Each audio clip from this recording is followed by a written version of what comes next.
Hello and welcome to Music Rewind, a podcast where we look to tell the stories behind our favorite albums. I'm your host, Steve Epley, and in each episode, we invite a guest on to tell us about their favorite music album, how they discovered it, and what makes it special to them. Joining me today is a writer-producer out of Connecticut, Keith Higgins. Keith is the co-host of the excellent Abandoned Albums podcast, and I had the pleasure of joining Keith on the World Music Podcast Forum back in August of that last year, I think. I think that's when we did that. Yeah, that sounds about right. Yeah. Well, welcome, Keith, and thank you for being on the show. Thank you for inviting me. It's a pleasure to be here. Looking forward to talking about this album that I had never heard of before. You and most of the Western world. Truly an abandoned album, and looking forward to bringing it to the masses as far as our audience. So, cool. Keith, let's jump right into this. What album would you like to bring to the table, and what makes it special to you? This would be the 1986 debut album by a band from Los Angeles called Broken Homes.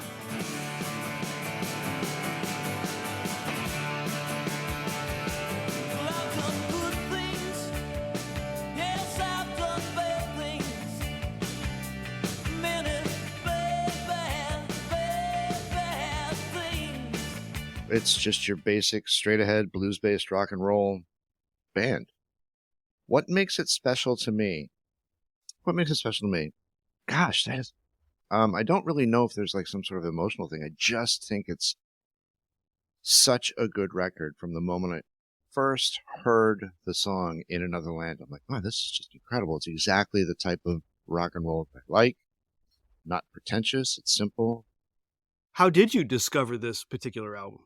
I'm glad you asked. At the time, I was a carpenter's apprentice, and we were remodeling some doctor's office, and my memory paints a picture of it being around 4:30, and a long intro to the song In Another Land.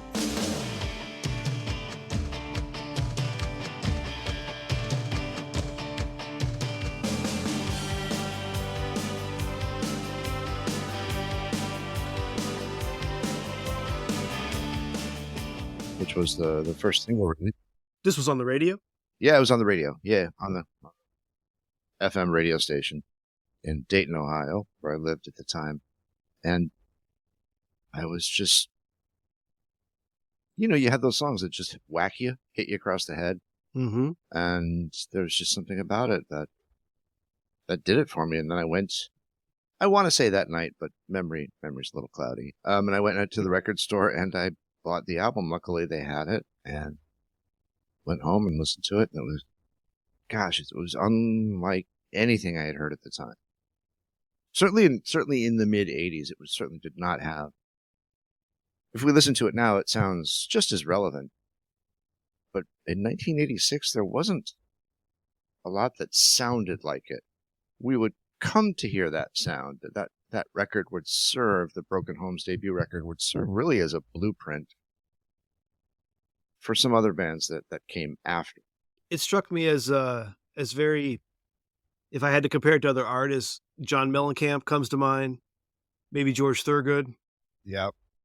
Those types of, I don't want to say country rock, but Heartland rock.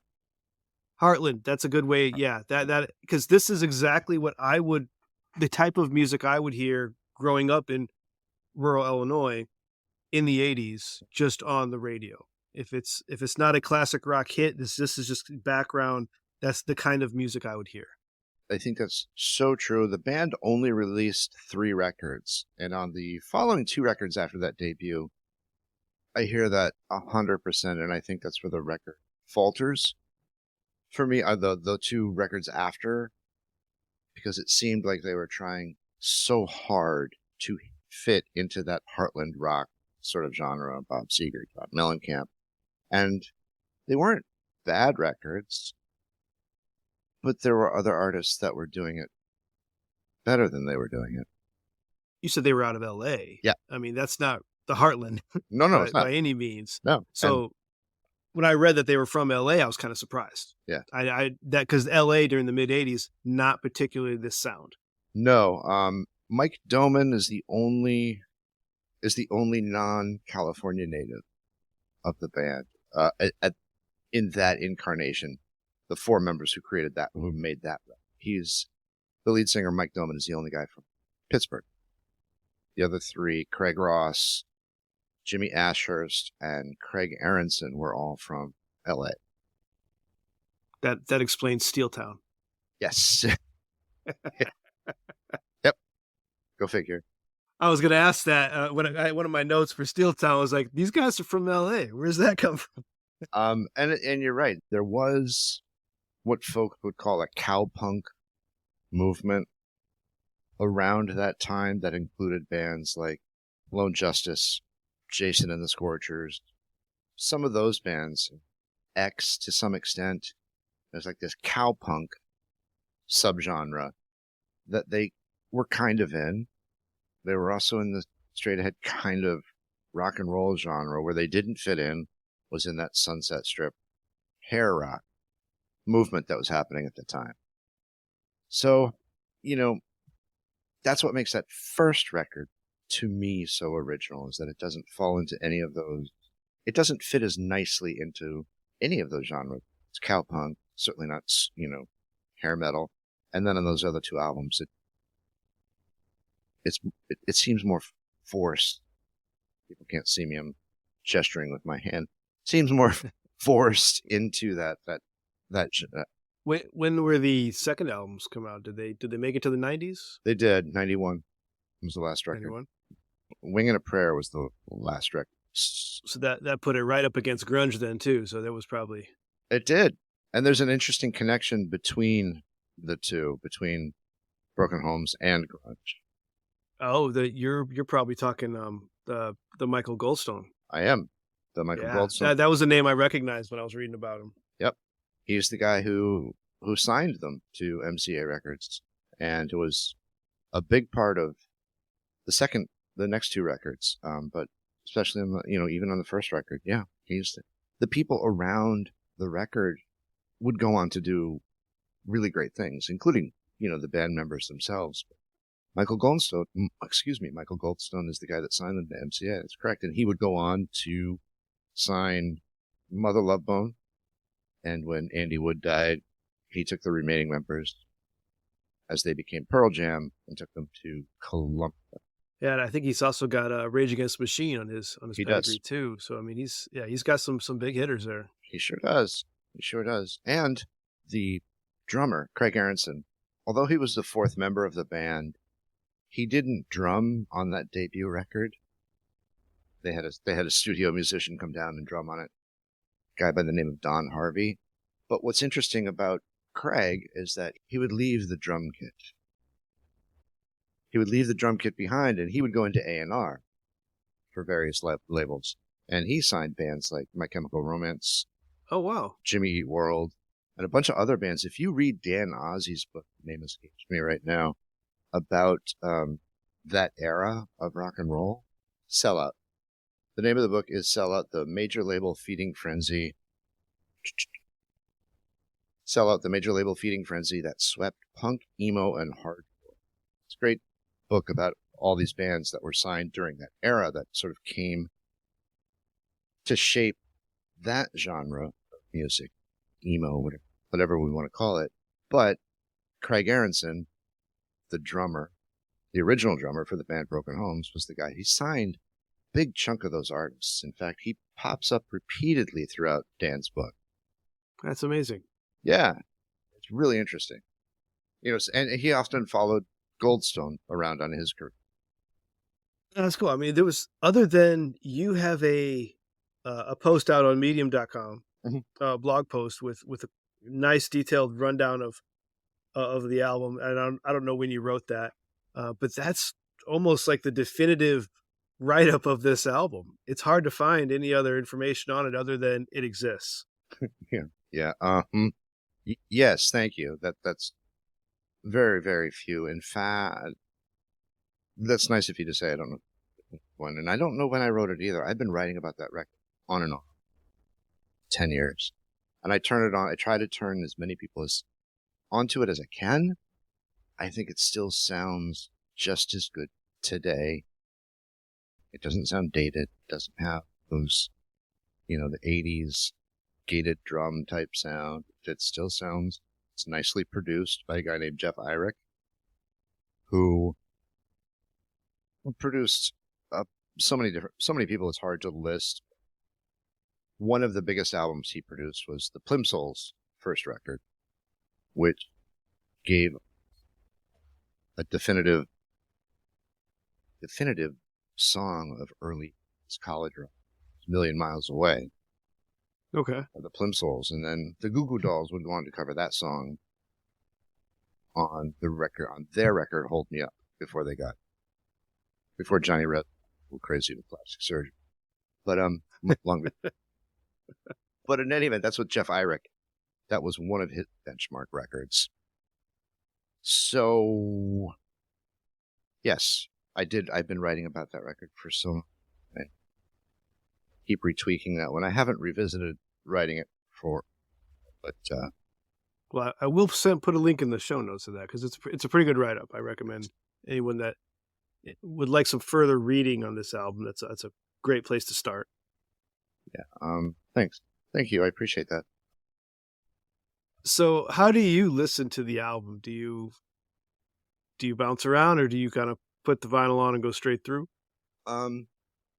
Yes, that's exactly how I listen to it. I put the album on and go straight through, whether it's on Spotify or the actual vinyl itself. I don't pick out certain songs. If I'm making a playlist or back in the day,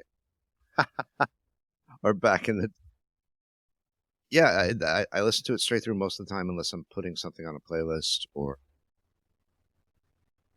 yeah. And there's only, 8 songs, I think. Eight tracks, yeah. Yeah. So it's like an old Van Halen record. All killer, no filler. It's simple yet effective. It's the basics of just down home rock, guitar, drums, and vocal. There's nothing fancy in there. They sound great together. They've got good chemistry, and they're not trying to do anything over the top. Nope. And you can see the potential that was there. That you definitely can. Yeah. And I mean, if you look at the people that so we talked a little bit about what Goldstone, who went on to sign a bunch of bands, Aaronson, the original drummer, Craig Aaronson, who went on to sign a bunch of different bands. The band's founder and guitar player, Craig Ross, would go on and is still playing with Lenny Kravitz today and co-wrote a bunch of his hits. Okay. He's still playing with Lenny now. And the bass player, Jimmy Ashhurst, went on to play with Izzy Stradlin and Juju Hounds right after Broken Homes broke up. He played with the Cult. He toured with the Cult for a little bit. Then he went on to play with Buck Cherry for close to 10 years. Okay. So these guys weren't. Yeah. What I guess the point I'm hoping to illustrate, is that all this talent was around the band. Mm-hmm. And I feel like you can hear it on that first record. Craig was much nicer. When I spoke to Kregg Ross about this record, he was much kinder than I think. Kinder isn't. He was a little bit more diplomatic in explaining how that debut record sort of served as a blueprint for what would become the Black Crow. Okay. Yeah. And you can kind of, I don't think it's so much of a jump. If you listen to the first Broken Homes record in particular, and then you go to some tracks on Hard to Handle and some tracks on Southern Music. Not all of them, but some of them. I'd love to hear Black Crowes cover all these tracks. It's funny. I just spoke to Jimmy last weekend. It's funny you mentioned that, because I just spoke to Jimmy last weekend about the Juju Hounds record. Mm-hmm. That record comes out that episode comes out Wednesday. But Jimmy told us he was out with Chris Robinson the night before. No kidding. Like, he's like, I'm a little hungover. I was out with Chris Robinson from Black Crowes last night. Wow. Yeah. It's awesome. That's fantastic. Yeah. And to draw one more connection between Goldstone and grunge and the Broken Homes record, I'll send this to you offline. I think it might be in the Medium Post as well, but the artwork for the first Broken Homes record. Yeah. It wasn't released with the record. Jimmy sent it to me after I spoke to him about the Broken Homes record. And that's not a humble brag either. I did talk to these guys for my own podcast. But he sent me what the original artwork, lyric artwork, was supposed to look like for the Broken Homes record. He goes, "Did your album come with this artwork?" And I looked at it and I was like, "No," but I immediately thought of and pulled up the artwork for Pearl Jam's 10 record. And I don't know who did the graphic design work for the Broken Homes record, but there is no question they are Really stylistically identical. It had to have been the same or an understudy of the graphic design artist. They're stylistically almost identical. I'm gonna have to look that up later and see who did the artwork for 10. Yeah, because I can't find. There's just no information on that Broken Homes record, and those guys don't even know. You know. Mm-hmm. I don't know. I was looking through Jeff Ehrlich's webpage earlier, and he's got a whole page of everything he's produced. And Broken Homes is right there in the middle, and you click on it, and all it says is, "No CD was ever printed. Hopefully you can find a vinyl somewhere." That's all it says. It is. I'm happy to say it is available on streaming services, in particular Spotify and iTunes. So it is out there, and that this is a brag, thanks to me. So you put those up there? I did, yeah. I Thank you.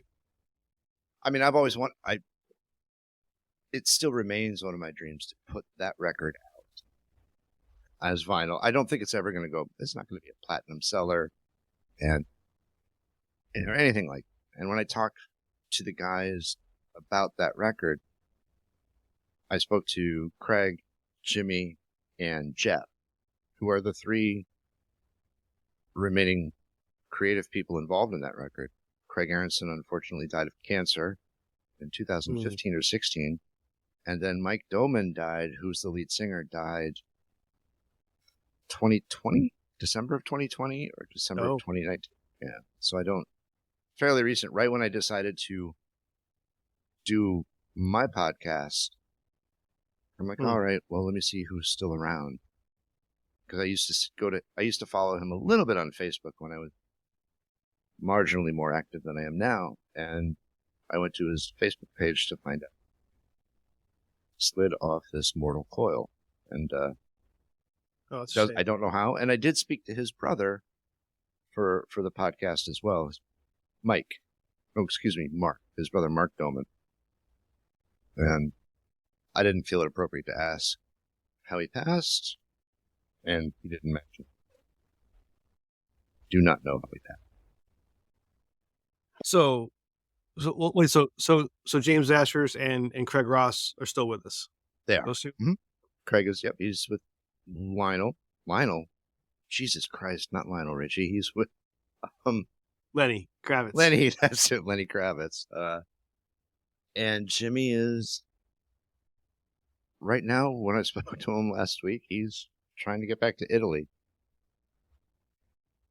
Well, when he's not partying with the Black Crows, yeah. Yeah, right? Yeah. But yeah, so when I found out it wasn't available, I spoke to those guys, and I said, hey, I have all the records. I can burn them on MP3s and post them. I'm like, yeah, go ahead, do whatever you want. And so I did. And I let them know. Yeah. So as far as like royalties and stuff go from Spotify, does any of that trickle back to them? Yes, there is. There's about $30 in the account that's established and linked to the records. And I told Jimmy about it. He's like, "Oh, go get yourself a sandwich or something." And I'm like, "Dude, it's not my money. I mean, but I mean, if it's on Spotify, it's also then it's being recommended through the algorithm to people that are listening to similar music. I mean, that's one of the advantages of that streaming culture. Sure. So what's funny is that apparently some Italian writer was talking to Jimmy about, I don't know about what, but he also happens to be a Broken Homes fan. And he reached out to me through Instagram. He's like, hey, do you know where this song is? The band had a song on the Weird Science soundtrack. Oh. Yeah, but you wouldn't know that because it's no longer on the Weird Science soundtrack. For whatever reason, that happened a couple of different times. Weird Science was one of them. It was on the original soundtrack. They had a song on Another 48 Hours, the Another 48 Hours movie with Nick Nolte and Eddie Murphy. Can't find that anywhere either. That's the one the person in Italy contacted me about. He goes, do you know where the soundtrack is for Another 48 Hours that has the Broken Home song on it? I was like, I don't. But I know that 30,000 Feet from this album was on Miami Vice. Yep.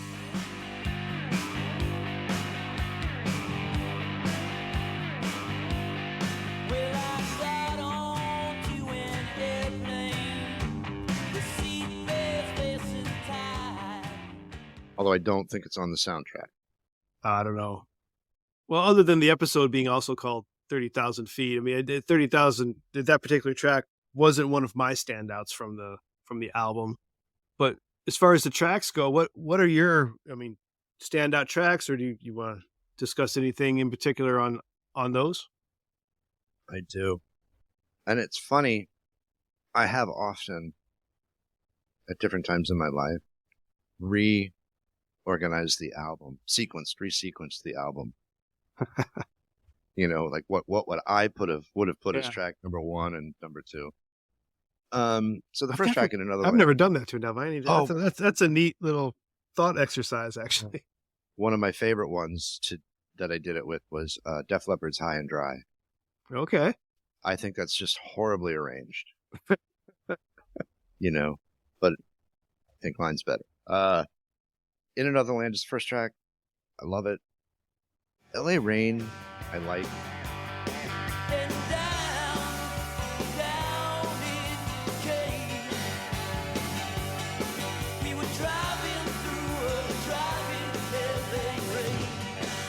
The interesting thing about Mike Doman, who wrote the lyrics, they're not terribly complicated lyrics. They're, what you would imagine guys in their early 20s and mid 20s singing about. Yeah, LA Rain's about life in LA. Yeah. And but there's a one quirky little line in there. She's 31 with an ID for 24. And what I like about that is it flips the script. You always think about rock stars. How many songs about girls Teenagers. being 17 are there? Yeah. All right. But this one sort of flips it a little bit. She's older, but she has IDs saying she's young. It's clever. Yeah. Clever enough. Out in the Fields is, lyrically, for me, one of the more bold record albums. It's certainly more visual. Not one of my favorites.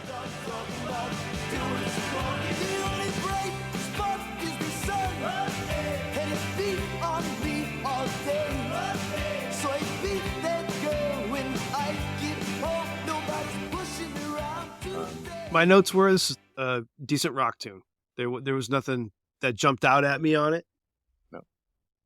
Painless Saturday is one of two songs that Mike Doman shares songwriting credit with. And I think, actually I take that back. I think Craig Ross wrote that entirely himself.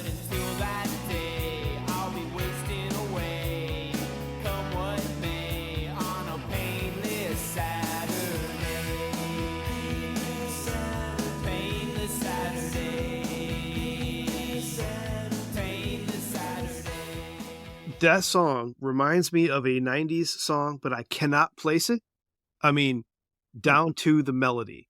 And it's Really? It's been driving me nuts. I've been searching through my old mix CDs trying to find it.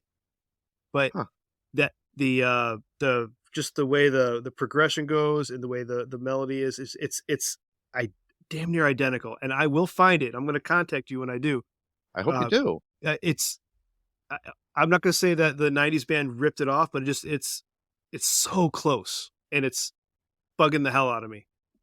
I when you find it, I don't think we would be surprised to learn there is some sort of connection. Some connection. It seems that way. That's the way whether this it's is an going. engineer or a producer or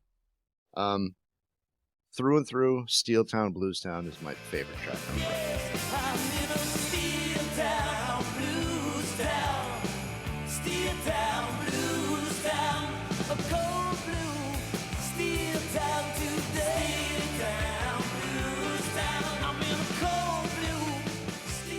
Yeah, definite standout track there. And I did watch the music video of it. Very 80s music video. It's great. Yeah.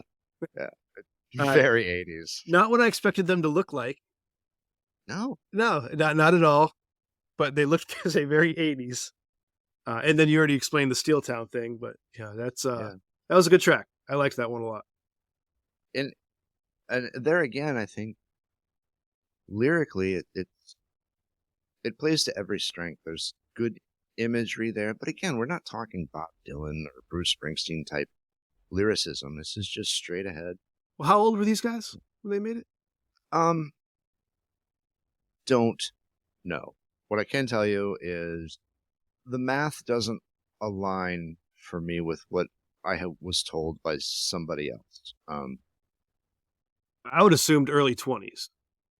I think Mike was the oldest, who probably would have been in his mid to late mid 20s. Okay. I know Craig and Jimmy were probably 19, 20, 21 in that range.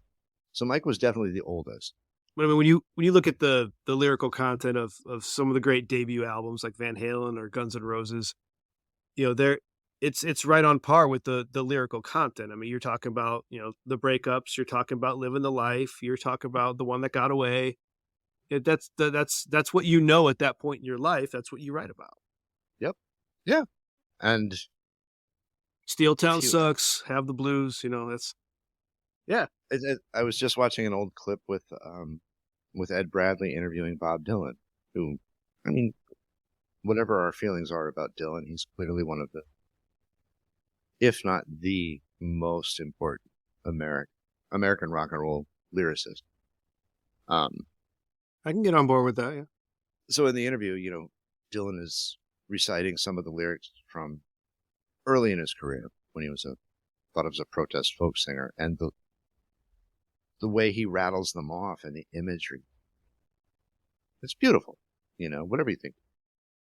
And he's like, I couldn't write that today. Where does that come from? And Ed Bradley's like, you don't think you could write that today? He's like, no.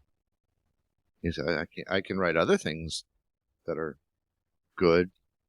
My wording, not his. I can write other things, but I can't write.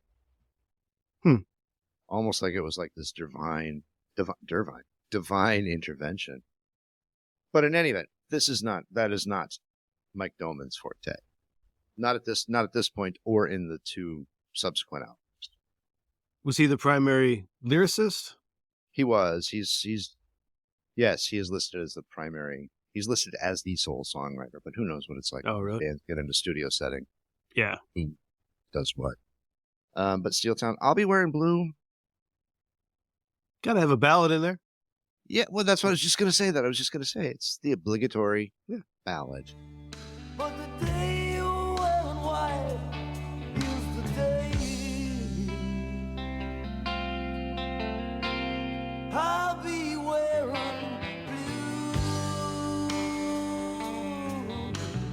blue. And I remember when I was listening to this for the first time and just listened to it straight through, and getting the tracks, 3, 4, 5. Like, I haven't hit a ballad yet, and then boom, right as I was thinking that. Yep. Right on cue. 30,000 feet. Just a good. Yeah, it's up there with Out in the Fields. I mean, it's a decent track. Exactly. It's a track. And it was on Miami Vice. So yeah, that's right. And then my second favorite is Yes, It's All Over. It must be a better life for me somewhere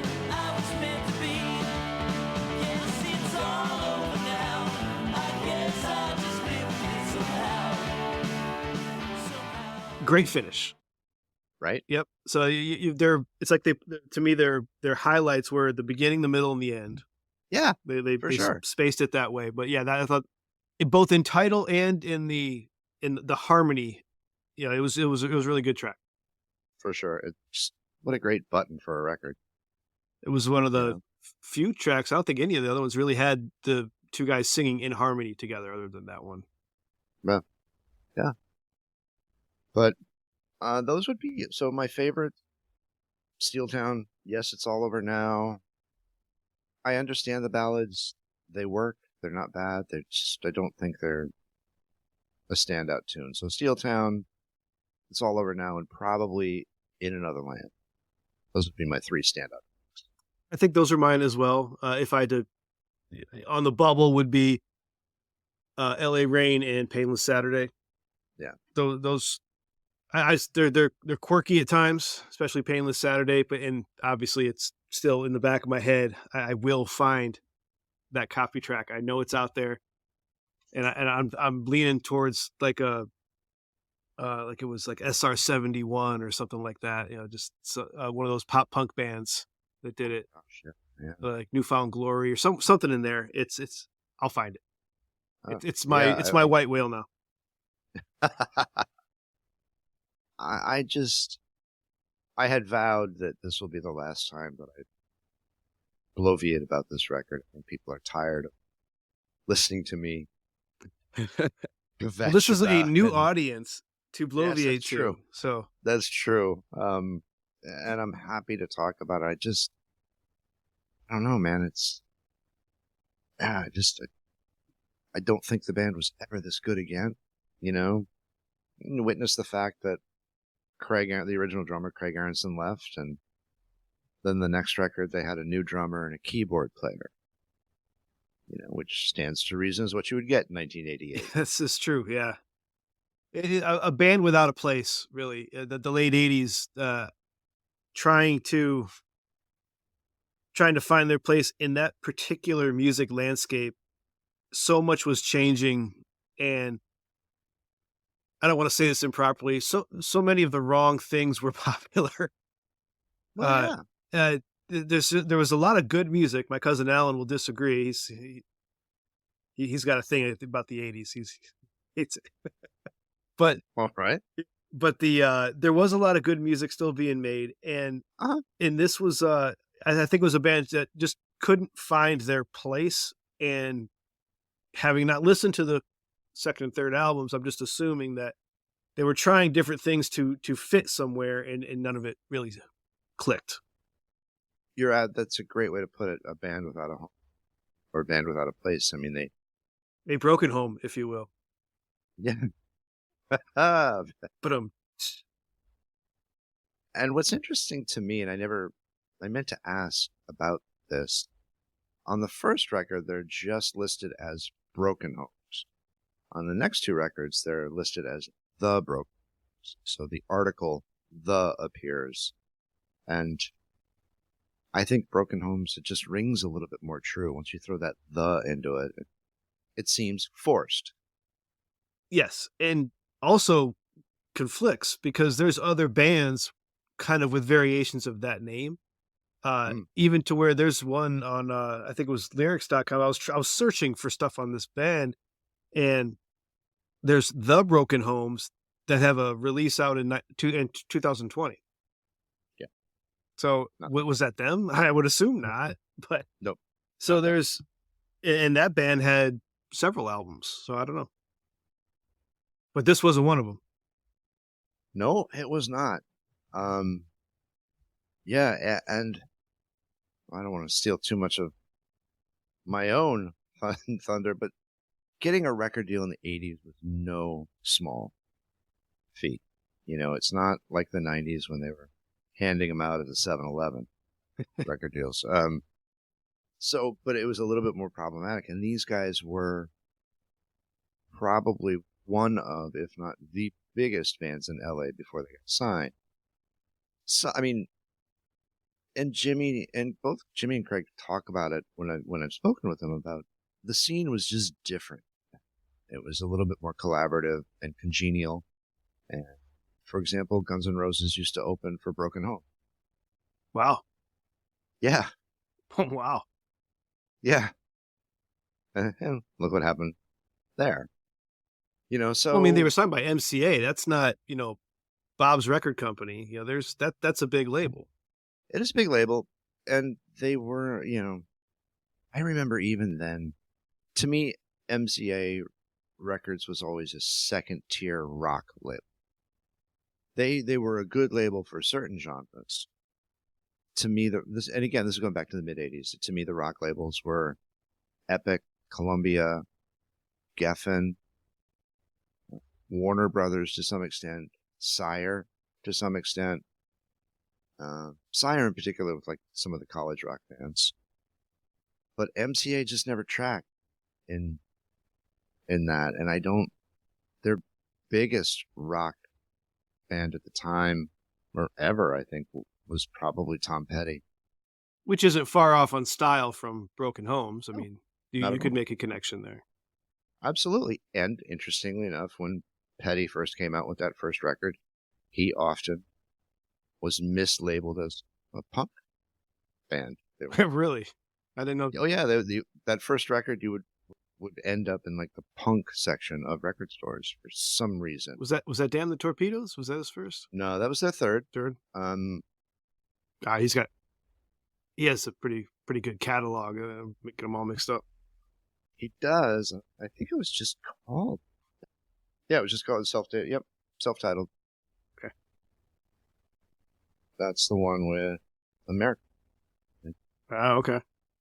Yeah, that's not punk at all, in my opinion. No, Yeah, I hear American Girl in my head. I'm not thinking punk. no, I'm Yeah. thinking Silence of the Lambs. If you remember, that's an iconic scene where she's driving in her car and she's popping on the steering wheel. Oh yeah. Okay. Yeah. Haven't seen Yeah. that in a while. That's as iconic of a movie scene for me as the Phoebe Cates walking out of the pool in Fast Times at Ridgemont High to the cars moving in stereo. Definitely an iconic scene. If you're a man of a certain age, actually any age. Anything more you want to throw out there about Broken Homes before we? Oh, go on? I could talk endlessly. I mean, I think. Well, I want to go back to one thing you said, which was this was the greatest they had ever been. I think so. When you spoke to those former members, do they have the same opinion of that first album? Do they hold it in a place of reverence? I never asked. I think I'm going to presume they do for the following reason. When I first started, I've had an idea to do something like the Abandoned Albums podcast for a while. I'd written the piece that you were referring to earlier about the Medium, on Medium, and Don Harvey, who was the studio drummer on the record, reached out to me and he's like, "Hey, I really like what you wrote. I'm actually the guy who drummed on that." That's cool. And I was like, "Yeah," and I was like, "I don't think so, Mr. Don Harvey," because on the album cover, it's like all four of the band members' names are in big block letters right on the front of the record. I'm like, that is not Don Harvey. And then I turned it over, and sure enough, in the very tiny thank you notes, he's there. Oh. So at that point, I just sort of took the initiative. I was like, "Hey, would you want to talk about your experience recording that?" And he's like, "Yeah, sure." I was like, "Oh, okay, well, let me set it up." And then I had to actually put into motion the idea of this Abandoned Albums podcast that was just floating out in the ether. I'm like, fuck, now I got to do it. So I did. And about a week before he sent me an email, he's like, "Hey, are you going to contact Craig or Jimmy?" And I'm like, "Yeah, of course I am." I hadn't even conceived of it. I hadn't even thought of it. I thought, like, these guys aren't going to want to fucking do it. But I follow both of them on social media, and I reached out to Craig to answer your question. Do I think it matters to them? While I never asked it directly, I will tell you that Craig responded within like 5 minutes.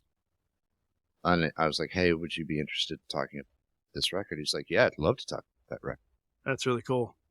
And I reached out to Jimmy, and Jimmy didn't get back to me. And then about 2 days before we were to record, I'm like, well, let me just contact Jeff Irick and see if he would like to talk about this record.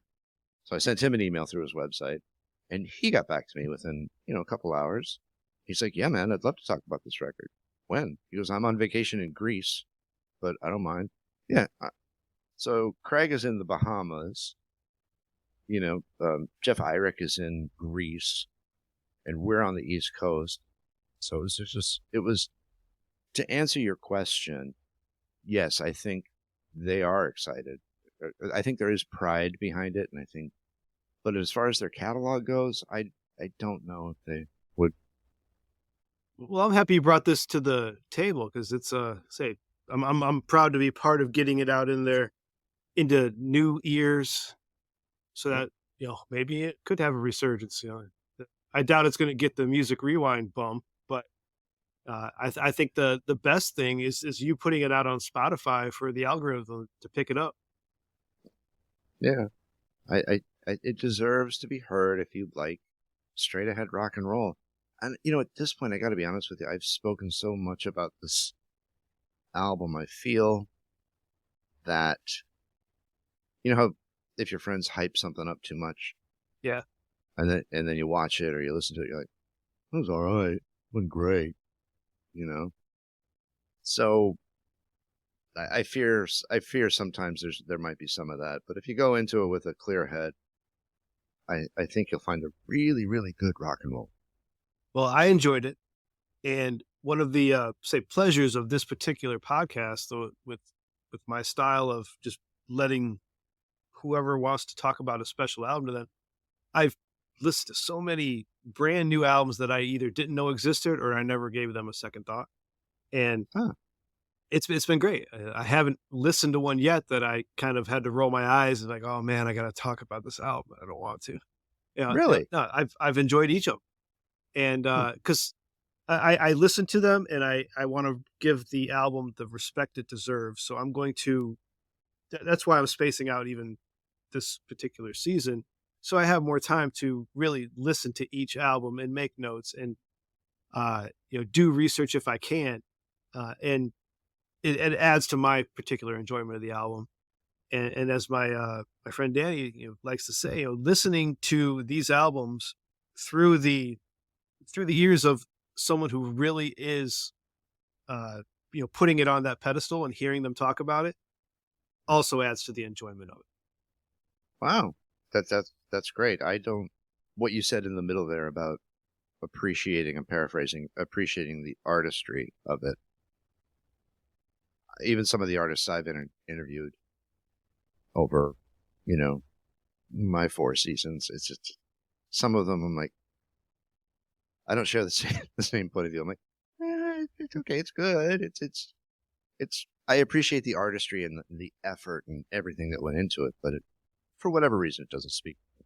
This album, is closer to my center than others. I mean, I am a classic rock guy, but others have really kind of veered off. There's the episode that will air before this one. Lord, I was very apprehensive about going into it. It's like, oh, this is way out of my comfort zone, but I loved it. It was a great album. That Girl's Got Talent, and it's not something. It was definitely released well after I stopped kind of listening to new music. It's more for my younger cousins. If you get a chance, there was an Australian television series with Holly Hunter. I can't remember the name of it right now, but Lord did the opening track for that. Okay. And I remember watching it. This is probably one of the most haunting songs leading into a television show, and it took me a day or two to find out who it was. I was expecting teeny bopper crap. That was not what it was. So it was her second album, Melodrama, and it's deep. It was deep. Yeah, she's. But then there's been other episodes that have taken me in the direction of soul, rap, hip hop, theater. I mean, there's kind of all kinds of different directions. Theater? Yeah, Show tune.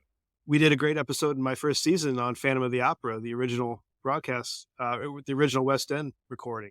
Really? Yeah, Wow. that's one of my favorite episodes. My friend Kelly is a self-admitted theater nerd, and she loves it. And that's a great Good for episode. her. Yeah. Good for her.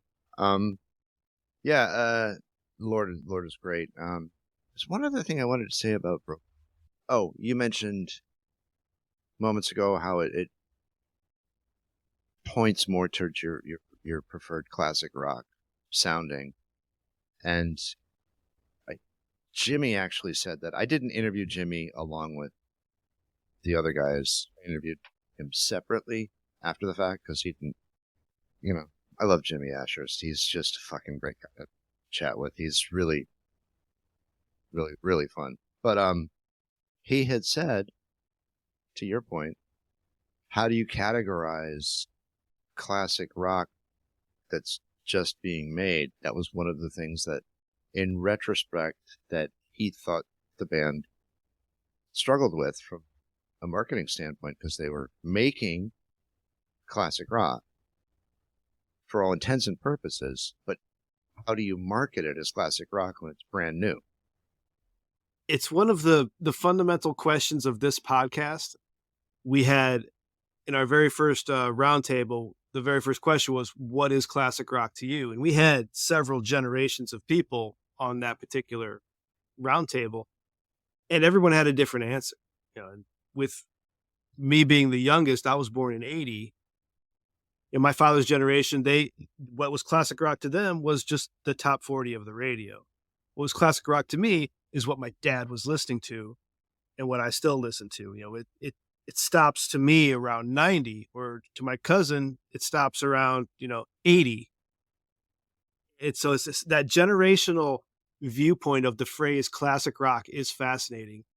And coming up, we have some bonus episodes called Music Generations, and from age 16 to 70 plus, we're asking that question. It's real quick fire. Is what is classic rock? And you will be impressed with some answers. I mean, there's some that the young girls are saying, like, well, there's Nirvana, and one girl says Blink-182. It's all right. Okay.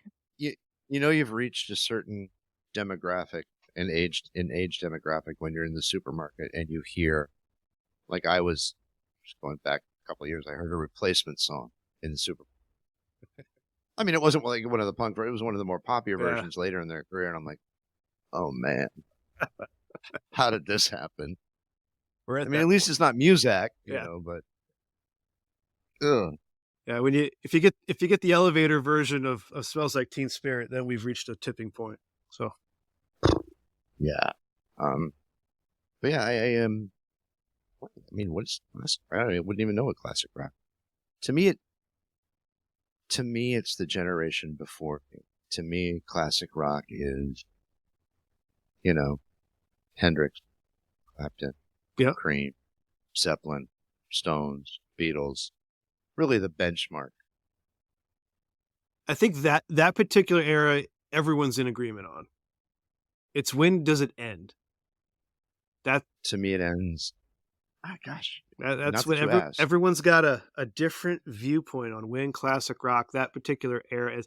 I like the way Sirius XM kind of splits it up. They've got classic vinyl and classic rewind, the two different channels. That it really kind of splices it nicely. To me, the demarcation point, and this is probably more generational, would probably be around 80 or 81. Okay. Because that's when college rock started to get more foot. We were post-punk at that point. So you had bands like REM, XTC, and that whole college left of the dial type music. If you're old enough, you remember to find those college rock radio stations, you went all the way left of the dial. But to me, like bands like the Cars, the Police, I put those in classic rock. I would too. Yeah. For sure. So the 80s is a big gray area. No one can To me definitely ends by grunge. Grunge was the death knell in that. I don't consider the 90s rock classic rock, but I'm an old man now, so Well, it happens to the best of us. yeah. It's not for the weak. I'll tell you that. And you have kids too. Ooh. Yeah, we won't go into what they listen to. Ugh, it's terrible. I had lunch with a friend of mine, and she has a teenager. I guess her son must be, I don't know, 13 or 14 now, but he's just starting to really get into music, and she couldn't be happier when, I mean, all on his own, he's discovering artists like Simon and Garfunkel, the Rolling Stones, Nice. through no coercion of hers. This is just where he's gravitated to, and I was like, all right, Yeah. you know. And we're both huge Replacements fans, and we just sort of eagerly await his discovery, the Replacements. Well, that leads into the kind of last segment here. Is so Broken Homes was the top of your list. What's on your short list that you could have talked about? The short list. Boy, easily the Replacements, Pleased to Meet Me again. They captured the band. I don't think the band was ever that good again. Although, you know, they swung for the fences on the next record, Pleased to Meet Me. Big glossy production. But The Replacements is a band that I have not delved too deep into their catalog, but it has been mentioned so many times on multiple episodes. It's probably the Replacements and the Pixies are probably competing for short list slots. So many different guys have put those two bands that never on the top, but they're just bulking out the short list. it's so funny you say that, because I can break music fans, you know, of a certain generation into two camps: the Replacements or the Pixies. and it's so true, because to your point, they're the bands that seem to come up the most.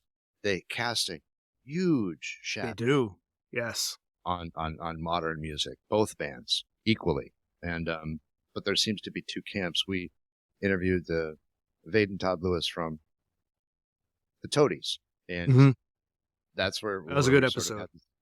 Yeah, and he says, "Oh, the Pixies," and I'm like, the Replacements," you know. And that just seems to, and it seemed to be a recurring thing, to your point. And I'm firmly in the Replacement myself. And circling back to the Replacements and even tying it into Broken Homes, they did a tour with the Replacements. Jeez, that's pretty amazing. Yeah. So it would have been the Replacements.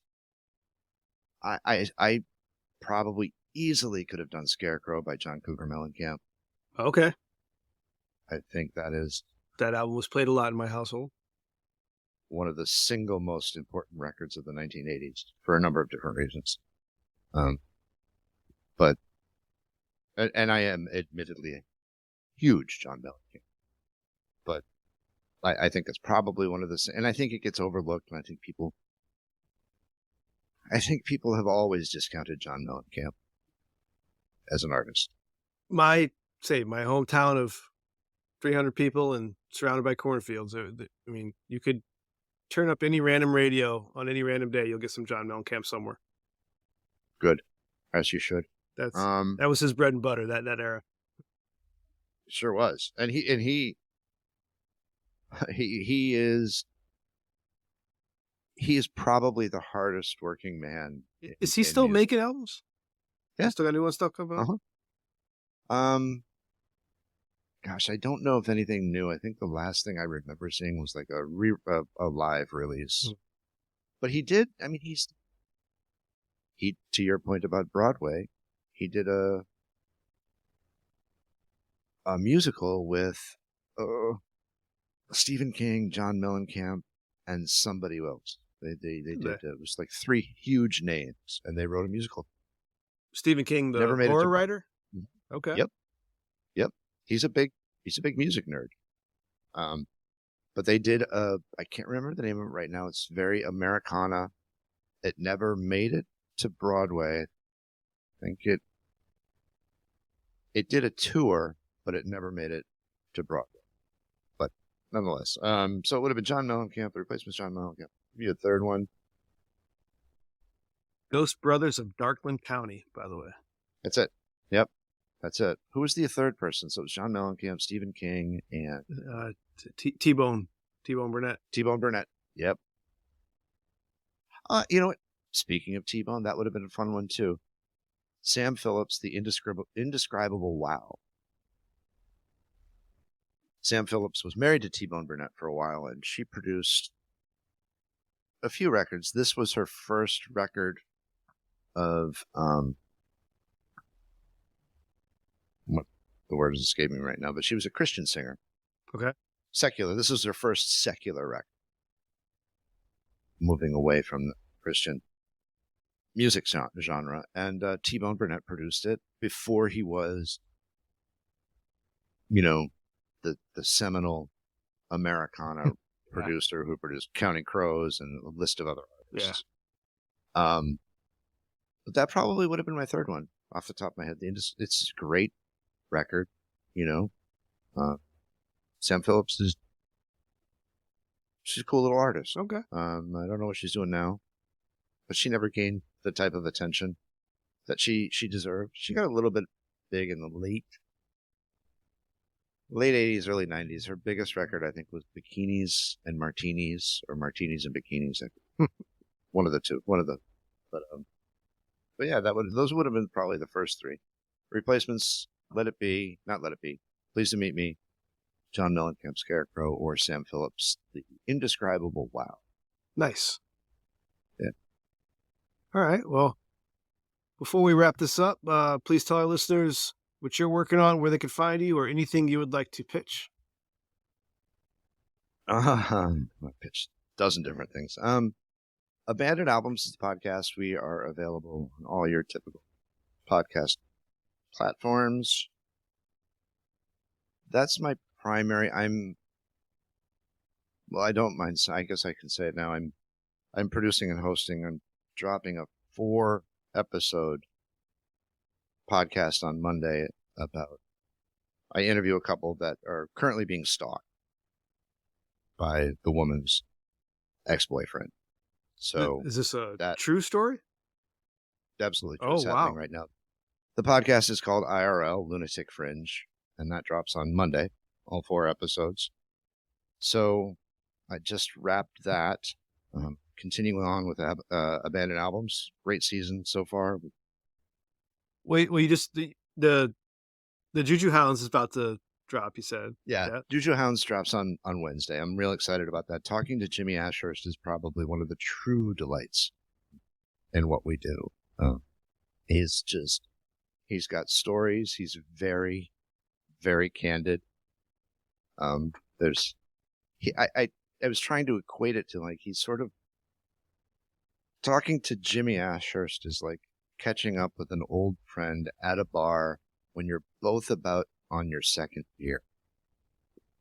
Where it's just great to see somebody you haven't seen in a while, and you're just riffing and laughing and having fun. And that's cool. That's what it's like with Jimmy. That drops. The IRL podcast drops on Monday, the 30th. And yeah, that's what I'm working on right now. I mean, there's several other things, nothing that's ready to go public. Well, I recommend anybody out there to check out Abandoned Albums. It's a great show. Thank you. Yes. And I had in my notes to admit, I did enjoy the Toadies episode. Stand out for me, as that was one of my favorite albums in high school. So it was cool to hear you talk to him. Okay. If any of your friends from Broken Homes want to come on Music Rewind, just feel free to let them know. Guys, contact me. We'll get you a slot. Can talk about your influences. Yeah. And I'll send you a picture that the liner notes. I want to see those liner notes. I want to compare that to 10. It's interesting. And I remember saying that to Jimmy. I'm like, have you ever looked at the liner notes from Pearl Jam's 10? He's like, no, this is my Jimmy voice. No, why? But he doesn't sound like that at all. He's like, no, why? I'm like, virtually. And he's like, I can almost imagine him shrugging, going, oh, well, maybe it's the same graphic person. I don't know. He's your prototypical rock star. Hopefully he'll cut this out, but when we were talking last week, he's just like, Jeff, who co-hosts the show with me, he's like, you were with Buckcherry for like 10 years. He's like, yeah, I spent like 10 years on the road. Jimmy's only ever been a rock star. He's never had a job. So, and he freely admits it. He goes, there's shit I just don't know how to do. He goes, I don't know how to do laundry. I don't really know how to bake, cook for myself. When you're on the road for 10 years, all of that's taken care of for you. That's true. Well, At a certain level, all of that is, someone does your laundry, someone feeds you, somebody, it's really, really interesting. But, thanks, man. This was good fun. I'm always happy to talk about this record. I encourage anyone listening to check it out on Spotify. Give it a follow, give it a thumbs up. It's a great record. It will be linked in the Spotify list. Will be linked in the show notes as well. Yeah, check it out. Yeah, man. Pretty good album. Thanks so much for having me. I really appreciate it. Love it. It's always good to talk to you. Yeah, thank you. Thanks for being on, and it was a pleasure to talk about Broken Homes. Thanks so much. I'd like to thank you for listening to Music Rewind, a podcast from the Sidereal Media Group. If you enjoyed today's episode, there are many ways to help the show, such as our Patreon or affiliate links in the show notes. The easiest way, though, is to give the show a rating or comment wherever you listen. We really do appreciate it. Thank you again, and as I always say, listen to the full album. Until next time. A podcast from the Sidereal Media Group. Back to you, anchors.